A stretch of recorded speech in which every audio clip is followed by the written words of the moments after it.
Water leakage, troubleshooting.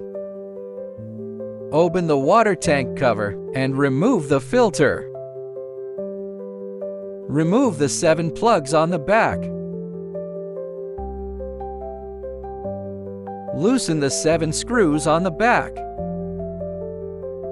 Gently remove the back cover. Loosen the 3 screws above the grid plate. Slide the top cover off from front to back. Loosen the screws on the cabinet. Loosen the screw on the bottom. Gently pry open the housing latches.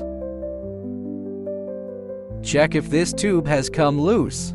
If so, reinstall it. Pry open the holes at the bottom. Disconnect the wire to the bottom. Loosen the screw on the black cover. Remove the black box. Check if this tube is broken.